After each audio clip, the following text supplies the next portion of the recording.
Shalom and welcome to the Genesis. I'm Rabbi Josh. My guests this week are Amitai Man and Talia Erdal, two extraordinary musicians from the Zamru Ensemble, which I'll tell you about in a moment, but it is a project of the Fuchsberg Center in Jerusalem. Zamru is made up of leading Israeli musicians who bring sacred song, ritual creativity, and concert performance and prayer leadership and musical mentorship into communities. It's really unique, vital, and beautiful work, as you'll hear in a moment. Their work is not simply about performing Jewish music for an audience. It's about creating living musical spaces where people sing, listen, pray, experiment, and participate together. And they'll be working here in Portland in June with congregational leaders, but you have an opportunity to hear them in concert. On June 9th, Amitai and Talia, along with the rest of the Zamru Ensemble, will bring their beautiful participatory music here to Portland. This is an event brought to you by ArtLab and the Fuchsberg Center, and we are grateful also to the many organizations supporting this event for our community. I know we have listeners outside of Portland, but hey, now you have one more reason to move here. Zamru and ArtLab are really, in my mind, a natural pairing. We're both opening doors to Jewish engagement, connection, and identity in new ways. Go to our website, artlabpdx.org, to find a link to the tickets. We'll also have information in the ticket link on this episode's page. So my guest today, Amitai Man, is a Jerusalem-based clarinetist, singer, composer, and creator. His music blends Mediterranean, Balkan folk, jazz, and cinematic influences. We've really been fortunate to have on this podcast in the last few weeks musicians who bring together a lot of different influences and backgrounds, and Amitai is an exemplar of this kind of playing. He studied at the Jerusalem Academy of Music and Dance and trained in Bulgaria. He's also a founding member of an international touring band. And within Zamru, Amitai brings clarinet and voice into spaces of shared listening and presence where music becomes, as he says, a form of living prayer. Talia Erdal is a cellist, a composer, performer, and prayer leader. She's the principal cellist of the Jerusalem Symphony Orchestra and has performed as a soloist in Israel and abroad. And actually, she calls into this conversation from Berlin, and Amitai is in Jerusalem. She's also deeply involved, Talia is, in contemporary Jewish prayer culture, including Nava Tehila's Ma'agal HaLevi'im, if you're familiar with that work. In today's conversation, the three of us talk about how each of these extraordinary artists coming from radically different Jewish backgrounds found their paths crossing at Zamru. We talk about the post-October 7th trauma that created a deep need for this prayer ensemble and how music is a form of prayer itself, about what can happen when artists and communities treat Jewish tradition not as a museum piece, but as a living, evolving language.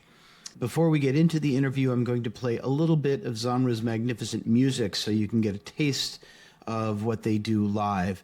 And if you're watching on our YouTube channel, you'll be able to see that performance as well. So that music will play just after my introduction and before the conversation with Amitai and Talia. Enjoy this episode. Thanks so much for listening.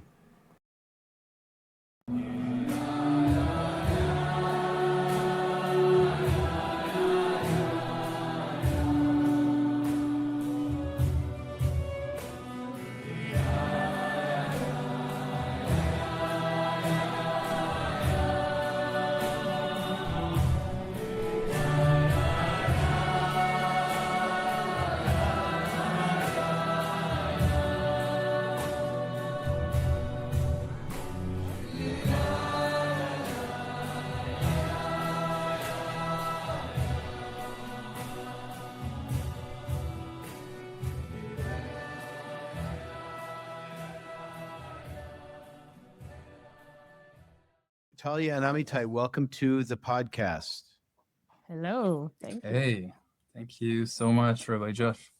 I don't think we've never spanned the globe like this. So Talia's in Berlin, Amitai's in Jerusalem, and I'm in Portland, and we're all here together. So tell us a little bit about Zamru as just to kind of set the background. Okay, so Zamru started at Fuchsberg Center in Jerusalem as a fellowship cohort program for musicians, for prayer leaders 5 years ago, I think, 5 or 6 years ago. And it expanded in few directions since then. So now we can say that Zamru is a network of Israeli musicians and spiritual leaders, and it started as a fellowship course, an annual program for prayers leaders and musicians, and extended to what we call now the weekly prayer circles, or Ma'abadat Tefillah, the prayer laboratory. We have every Wednesday. Wednesday is our day. Once in months we have Ecstate, which is more like ecstatic dance. Yes, and alumni programs and retreats. And so in 5 years, many things happened. It started small. It started as a program, as an annual program. It became more. We have also the summer week.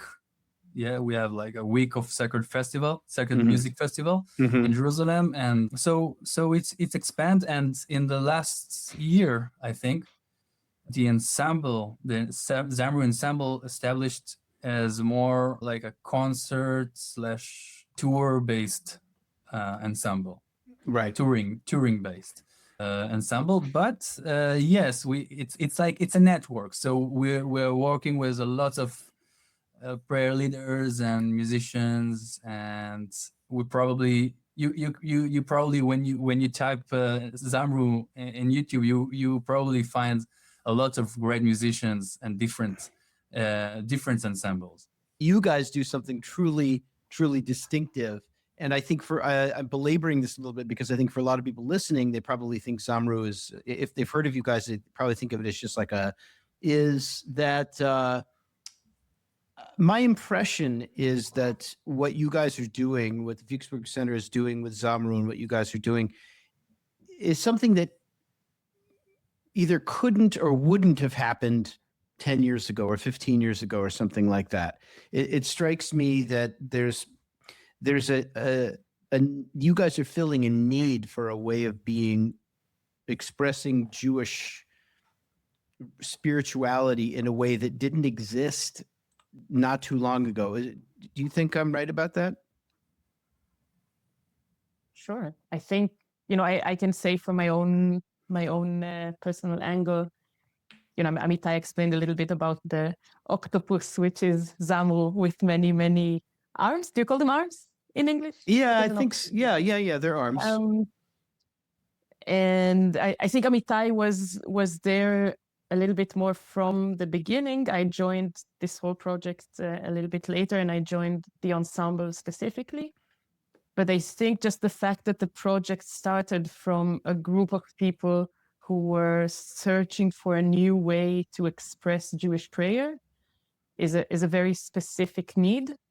And I think this need was supported by many different congregations and organizations in recent years that have been doing this thing of finding new ways, having sacred song circles, having new spatial ways of organizing the prayer, having new musical ways of organizing the prayer. Yeah. And I think this initial laboratory was created in order to find more ways and kind of expand even more the different possibilities.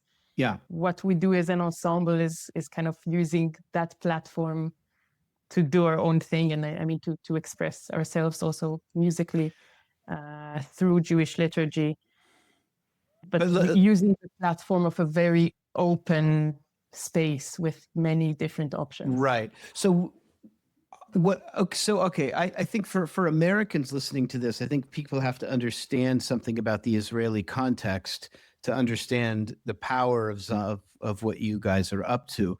Did you guys grow up in religious families? I grew up in a religious Orthodox Mizrachi family. My grandfather grew up in Mea Shearim as a Haredi, but not the same Haredi as we know today. Yeah. And I grew up in Bet Knesset. I started to get familiar with non-Orthodox Judaism very late in my life. I mean. Okay, and for people who don't know, when Amitai says Haredi, It's what is, I guess we often would call the ultra Orthodox community. That's how people outside of Israel often refer to it. And that community has changed enormously over the last couple of decades. So that's what Amitai is referring to. Talia, what about you? Did you grow up dati, religious? No, I had a weird story of my own. I grew up completely secular, and I became more religious. I mean, in a way, I feel like I was born religious in my character. Weird to say, but I think I've always had an attraction to religions in general, but specifically, Judaism and Jewish tradition. And when I was 18 was when I started to be more Orthodox officially. Before that, I would add little mitzvot every time that I was curious about and wanted to keep. That I was Orthodox for about 9 years, keeping everything. What did your parents think when you became? Oh my God, they were terrified. They were absolutely terrified. Yeah. Yeah, I think they had all possible horror scenarios in their minds about how extreme I could get and how I would treat them, how many children I would have in how little years or something. But yeah, they didn't like it. Yeah. Okay. Even though, I mean, my mom grew up Orthodox, but she naturally just, stopped. Drifted away. Yeah. Yeah. And she didn't know the traditions. Do you still consider yourself to be Orthodox? No. Okay. It's a good question, what I consider myself to be today. I guess sometimes I say traditional. Yeah. I guess that would be my answer mostly now. Because it strikes me that you're facilitating a new approach it doesn't have a category name. You came from Amitai, the Orthodox world. You came from the secular world. You became Orthodox, and you guys kind of passed in the middle. But are you finding that first of all, is most of the principals, the leaders of Zamru, do they have some kind of observant or Orthodox background, or not necessarily?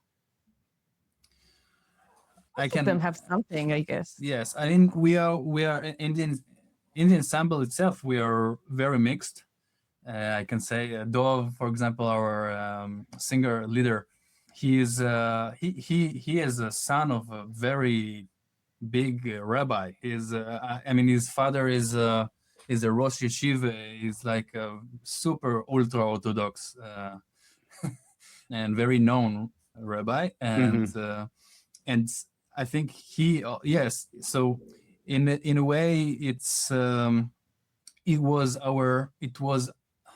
a need. We all had to find a new home for our ritual, for our need to be together and share music and prayer.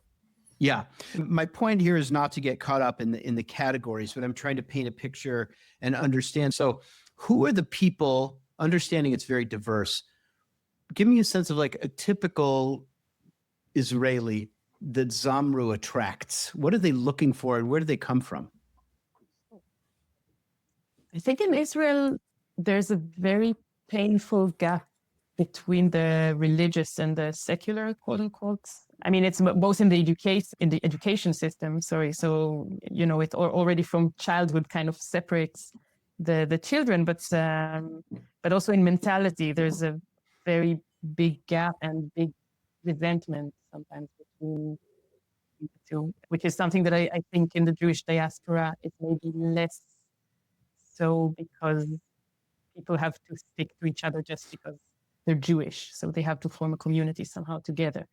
There are certainly deep divisions in the diaspora, but the conflicts are not so much in your face. I think, for example, the questions about the role of the Haredim in the army and where tax dollars are going, every day in Israel, you confront that problem in some way.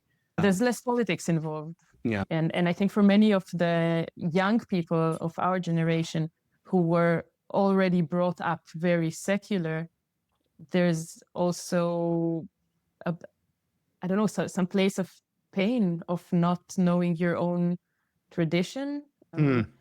Because in a way, I think that there was the generation that, kind of first Zionist generation who were, a lot of them raised religious and left the religious way of life or halachic way of life, but they still knew the traditions. And then the generations that came afterwards didn't know anything. I mean, like you say, you were an alien to them. And I think on one hand, there are a lot of people who were raised very secular and are looking for some connection to the tradition or to Jewish spirituality. And on the other hand, there are a lot of people who were raised religious and they feel like this frame is too narrow for them, or, doesn't let them express themselves the way they would like to. And both of these people are looking for, I don't know, a broader spectrum maybe of how it is possible to be Jewish. For me also as a gay person, it was, it's super nice to go into a Jewish space of prayer that allows me to be openly gay. But sometimes I also felt like these places are based more on tradition rather than spirituality. I think now, as we speak, I realize this is maybe what I was lacking in these spaces, because in the end, for me, spirituality and the ecstasy in prayer is also a very important component of, the connection that I had to Jewish prayer also when I was Orthodox. And I think I missed this ecstasy, and I missed this feeling of connection and deep listening. And, there was something that I think if you think of Judaism or your connection to Judaism only as a matter of tradition, it also lacks something. And I think for me, something about Zamru and about this whole idea of making Jewish music that way, it fills this space of giving both the liberal side and both the ecstasy of feeling spiritual. I understand what you're saying. It's like we've got the, everyone's gathered for tefillah, and we're going to do the Shabbat, and we've got the Siddur. There's all of these signposts of tradition, but very often there's been a generation or two of people who have felt that it's empty. It doesn't have content. So do you think, is music the thing that is the vehicle for people to have these ecstatic or religious experiences? Well, I think Erdal said it's very nice last week, 2 weeks ago. Music can't change the world, probably, but it can change something inside your soul. And it's true. It's true. I remember when the days before October 7, Israel was on the edge of Brothers' War. Yes, it was very tense. It was very tense. I don't want to get into politics, but the feeling on the street was horrible. And then came this trauma of the first days of the war, and people was still shocked. And I remember that phone call from the guys in Fuchsberg: come Wednesday night, we do something, and just bring your clarinet and come. And I remember Jerusalem that time was filled with displaced civilians from the north and from Gaza envelope and Netivot and Sderot. And I remember few Mizrachi Haredic guys from Netivot, from a yeshiva in Netivot, the black yarmulke and birds and everything. They just stepped in, and I remember I couldn't not notice them. they saw that something is happening inside, and they just stepped in. They felt very comfortable to step in. We were singing and playing, and the walls came down temporarily. The walls came down, and I remember that night that many people shared.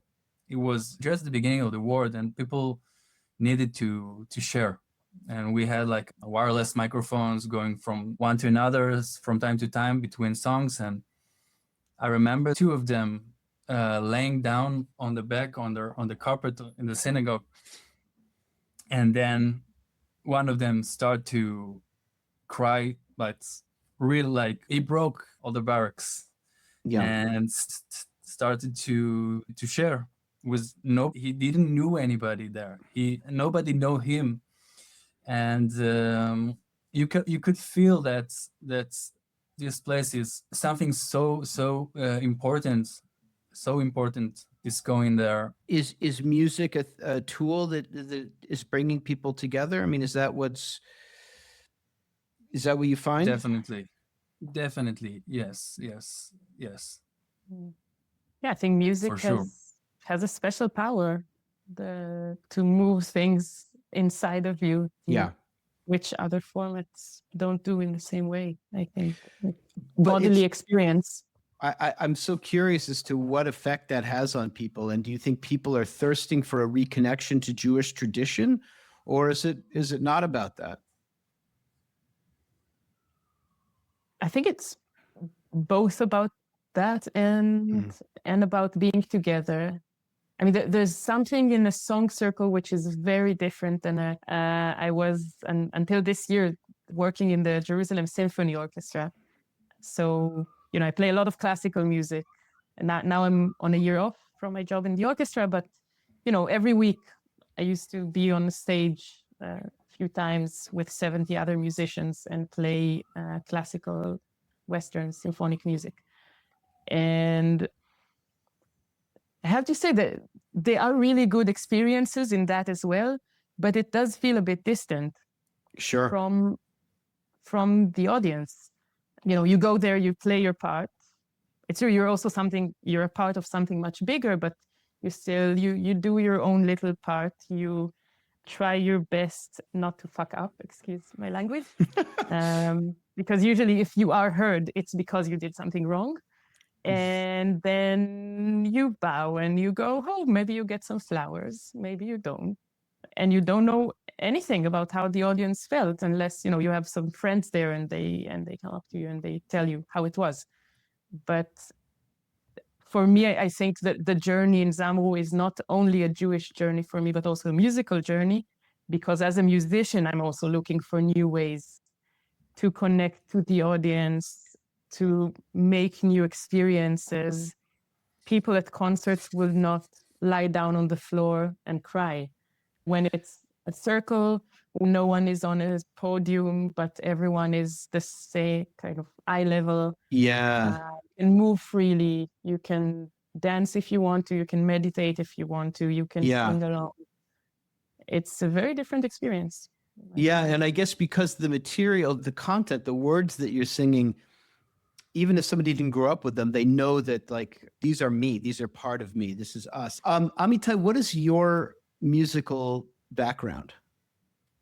I grew up as a classical musician, also as a clarinetist, but I grew up on parallelic chords because in my house, I grew up on a traditional Jewish klezmer, cantorial music. And also I absorbed a lot from these traditions in the streets of Tzfat and Jerusalem as a boy, as a grown young man. And later then I studied my degrees in the academy, and I studied also both classical and jazz, but I always was fascinated by composing music and arranging music, and especially improvising music. So I'm not playing classical music anymore.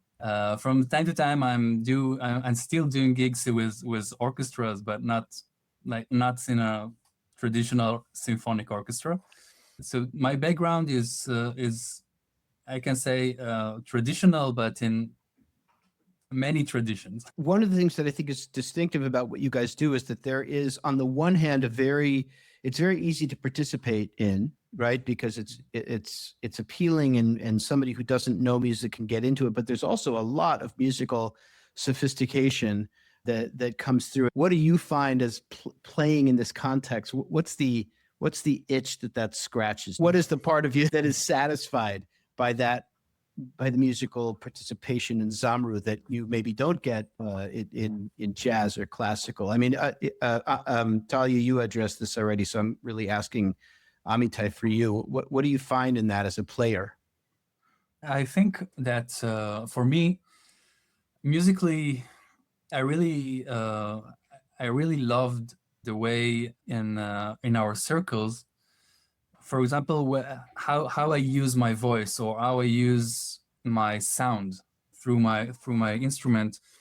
Not always I'm not feeling under the spot most of the time. Most of the time I'm blending in, and I'm blending in a way that it's a kind of meditation for me and for the rest of the group and for the audience. And it's not, from time to time, yes, you have your time to shine more and time to shine less inside the music, but most of the time you are just a facilitator. And I really connected to this musical idea because even in klezmer, when you think about it, the way, for example, in the beginning of a klezmer tune, for example, there is this doina in the beginning, this modalic way of expression. And in the Bulgarian music or Romanian music, it's called bavna. It's a very long and slow improvisation that gives you the door to enter to my world. Okay, and to the environment I build for you.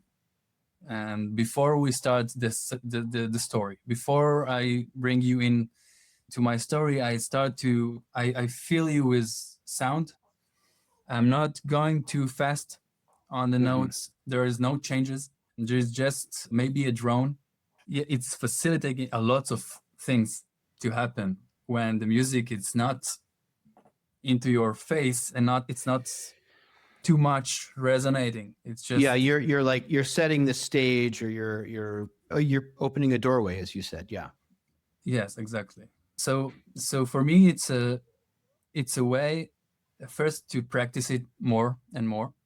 Then I think this what brings one to somewhere in a spiritual way, in his spiritual journey, to practice it every week or every day, or maybe 3 times a day. Yeah. Yeah, it's funny. I was actually speaking to somebody with a musician yesterday about the relationship between the ritual regularity or the repetition, the keva of Jewish practice, and of working on an instrument, working with an instrument. There's something about that habit that's essential and a necessary part of it. Talia, what if for you musically? I mean, it's very, very different from playing in a classical context, as you talked about. I mean, is it a relief to be in that different space? I think there's something about the format of a sacred song circle, which many times when I perform, and it could be either, classical music or in a jazz concert, when I want to feel really good on stage, I try to imagine that I'm in a prayer. And I think that's the thing that makes me feel the most relaxed. And also, like Amitai said, when you feel more like a servant of the music and of your audience, and less, oh my God, I have to perform and I have to be really impressive and whatever. I think there's something, if I can add also to what Amitai said, there's something very special about the song circle, which is the listening to the room. And I feel like that's very different as a musician, or it's a different skill than what you need in other kinds of music. I mean, when we play in a jazz band or any kind of improvised music, obviously you have to use a very deep sort of listening. But even then you're listening to your band members. Yeah. And And here this you're format, listening to you're the listening to the kihila. whole room. Yeah, Mhm. yeah. Mhm. And there's something incredible about this feeling of trying to be sensitive to the whole room and the energy and where it goes and what it needs and how much do you push in a certain direction and how much do you follow. I think it's probably something that chazanim, that cantors do Absolutely. if they're really good at what they're doing. But as performing musicians, we don't get that so often. Yeah. Yeah. So yeah, you're really, in a sense, you're like becoming one with the kihila, because you're learning to attune your breathing, so to speak. I mean, probably literally and metaphorically, to the group. Talia, you mentioned the ways in which music can be like prayer, and I'm wondering, can you say, if you can help us, take us inside of that as a performer or maybe as a listener? What is the relationship between prayer and music? What does it mean to pray? What does it mean to play? Yes, it's a great question, and I can Okay. try to say a little bit from my experience on this kind of situations. And I think most of the time, yes, the music have this beautiful beautiful way to make you feel like a tool, yes, like a kli. Yeah, a vessel or an instrument. Yeah. Yes, and yes, or to be connected to your instrument from very, very small age. I took the clarinet, and the clarinet, it's empty, and it's a cylinder. It's and so, and all you have to do is just put your air inside, and your neshima, and the neshima, it's a neshama, and you just need to put your neshama inside of a tool and practice on it and do it regularly and be able to find your sound, and this sound may be your prayer. And this how I feel also in vocal chanting. It's a lifetime practice, Yeah. and I think praying, it's a lifetime practice. I don't think there's many sorts of prayings. You know, when I was a kid, and I really I was very frightened that something will happen to my parents. So I cried and I prayed to God, and I please keep my parents safe. And when I grew up, I went to shul with my father, and I couldn't understand why all these people standing here instead of going outside and pray in the field. Why are you stuck in the shul? It's so beautiful outside, and I mean, just open You your were like eyes. you were like a mini Baal Shem Tov. Yes, you know, in Friday, between the suns, go outside, go to Chakal Tapuchin Kadishin. It's great, beautiful outside. Why to go to the synagogue? Dafka Achshav. And you know, it develops. You always in a journey with with your spirituality, with the divine, with the so you practice prayer as long as you getting old, and it's never the same. It's never Yeah. the same as it was. Talia, let me ask you this: what, in the work that you're doing with Zamru, what do you hope, as a Jew, as an Israeli, what do you hope that the people who encounter Zamru experience and take away? I hope they experience prayer, but I hope it brings people together. It's a Yeah, very, yeah, very simple wish yeah. that seems to be impossible sometimes in this world. In the world after October 7th, in the Israel after October 7th, Does it feel that Zamru is filling a particular need? I think people have the need for something like that anyway. And I think they have it even more now because, I mean, I experience it also myself whenever I come to these spaces. And, so now in the last months that we had a war situation again, and all the time you're kind of half alert because you don't know when you have to run to the shelter. And, I'm also usually when I have situations like that, I try to stay strong. I try to function. I laugh about it quite a lot. And because this is my way of dealing with things, other people have different ways. And whenever I come into spaces like that just allow people to be vulnerable, I'm always surprised because I forget that myself, that it's possible. And, and even when I do it as work, I come there to play the cello, which is my profession. And then all of a sudden I realize that it's a safe space for vulnerability. And I'm like, oh, yeah, right. Yeah. Yeah. Being human, feeling pain, expressing your pain. These things exist and they're important. And you need a safe space for it because the world is not a safe space. Yeah, that's right. That's right. And you guys are trying to help create that.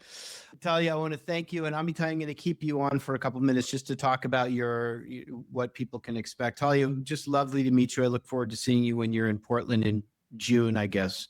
Okay, so thanks so much. Thank you so much. Amitai, so people in Portland are really, really excited about this. It's going to be great and a new kind of experience. So when you come to a place and first of all, who will be with you and what is it that people can expect? Okay, we are a group of 5 musicians, and you can see Dov Vider on the guitar and the leader of the circle. Yara Samina. And Dov is the person you mentioned whose Abba is a rabbi. Yeah. Okay. Yes. Dov Vider is he's a very interesting person, and he's a very good circle leader. Leader. He space holder. I don't know how to. Yeah. mention No, I know what you mean. Yeah. He's very good at it. He's different from the other musicians in the ensemble because he is not how to say professional, educated, academic musician. He comes from different worlds, from the worlds he comes from a Hasidic house, and he became more and more into wider spiritually leadership into and he one of the inventors of this the weekly sacred circles and Zamru in general. Yes. So we have Dov Vider and we have Yara Samina, great percussionist. She also a great vocalist. She has very, very unique voice. And Yara Samina. We have Itamar Zakai on the oud and the flutes. He also play beautifully ney and bansuri, and we all sing. So he is also a singer. And Talia, we just met, a great cellist, the best cellist I know, and myself on clarinet. And we're going to be in Portland as actually as part of our West Coast tour, which we start in Seattle and then Portland, and then we are going to Tucson, Arizona, and we are going to meet community musicians and prayer leaders and chazanim, and from the community, from the community, and we're going to have a concert or kind of concert, a very significant circle in EJC. Yes, Eastside Jewish Commons, yeah. But is the idea to give people tools that they might bring to their own circles? Is that how you guys work? Mm-hmm. Yes, exactly. So in Monday we will have a workshop to people from the community, and in Monday and in Wednesday, and yes, I think we're going to work together on the essence of what we are doing in our circles, and we're going to sing and play together new melodies, new songs, and we're going to find a common voice together, and we're going to also work on vocal improvisation. Wow. And also we're going to find also a common movement improvisation, which is something that we are also it's a very special workshop. We going through so many things. Well, hold on, wait. When you say movement, you mean like body movement, like dance? Yes. Oh, yes, wow. Okay. Yes. Oh, beautiful. So, so it's like you're going down the West Coast planting seeds for people to do in their own community. Well, we're really, really excited and honored, and ArtLab excited and honored to be part of bringing you guys here. And I know there's a lot of people looking forward to it. So wait, Seattle, Portland, Tucson, Viseo? For now, yeah.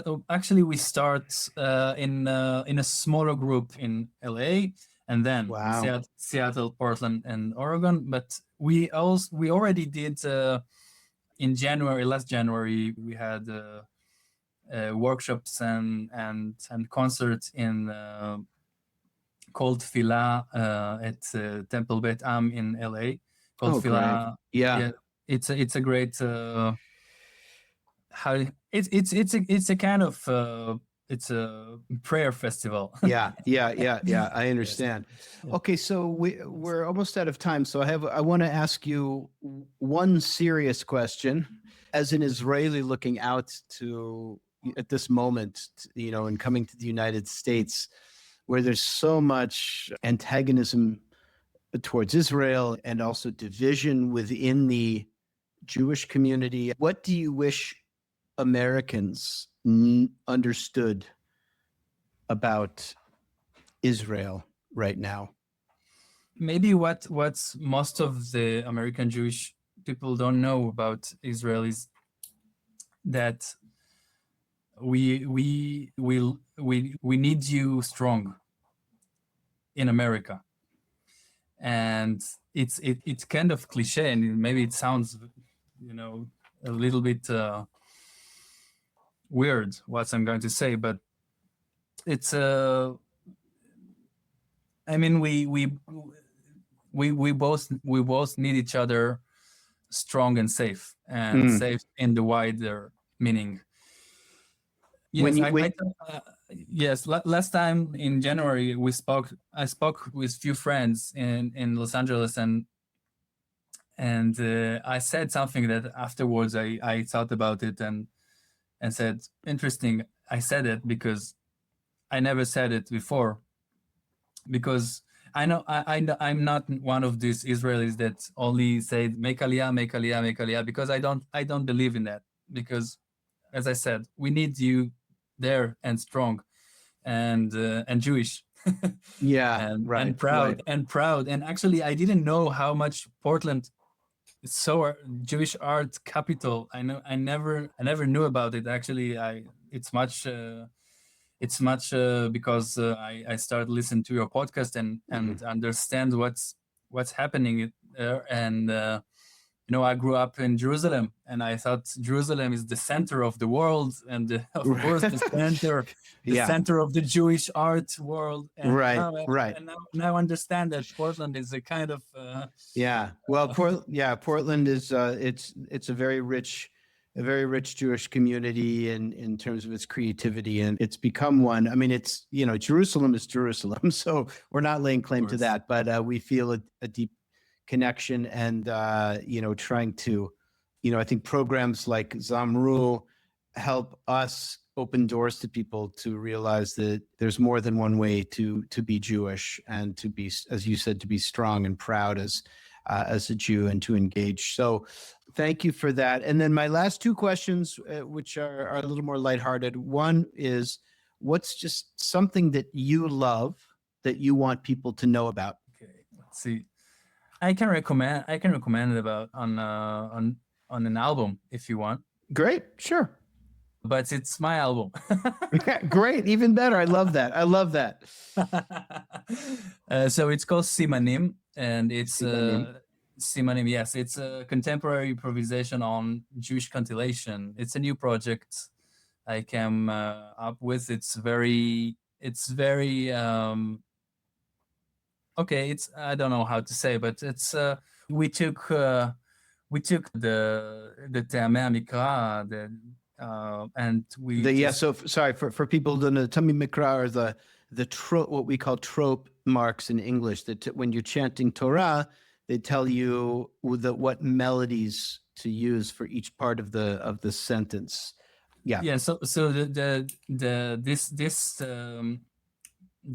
Teamim, it calls also Simanim, and we took this very mysterious of language, which is, if you think about it, we don't really have any document music from so ancient times in the Jewish tradition. We don't know how the music was sounded in the temple, for example. We don't know. We just know that there was horns, and there was harps, and there was the Levites on the stairs who sang the Shir HaMa'alot, but we don't really know how it was.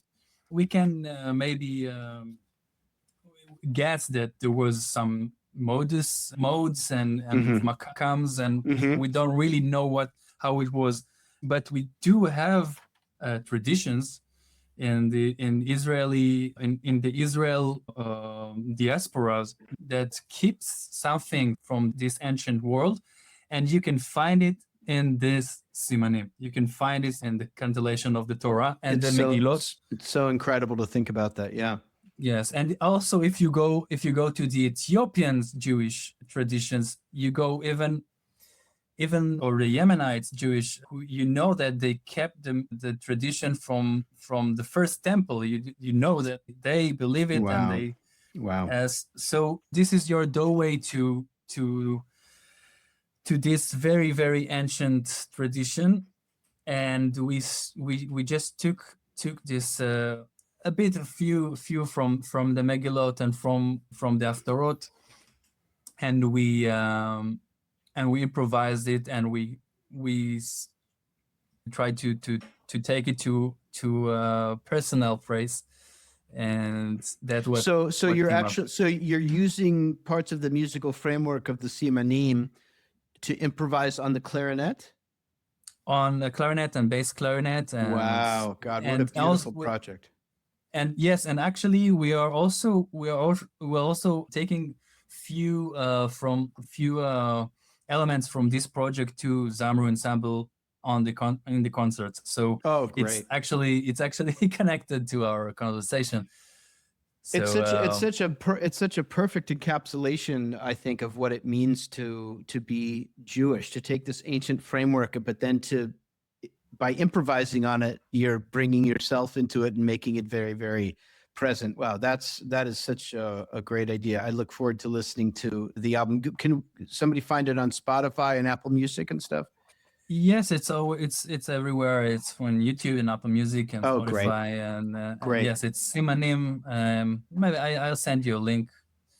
Great. We'll put it in the show notes. Okay, and then finally, what is the best Jewish food? Salat v'tchina for me. Yeah. Oh, that's hard to argue that. Yes. Salat v'tchina. So I think that translates itself, salad with and tahina, which is like a kind of classic dish that's so good. In fact, I think I may have to make that tonight because you just reminded me. Amitai, thank you so much. I really look forward to Zamru's presentation here. I look forward to meeting you, and I'm really grateful for your time. I know it's late at night there, and thanks for your generosity and for the work that you do. Take care. Thank you so much.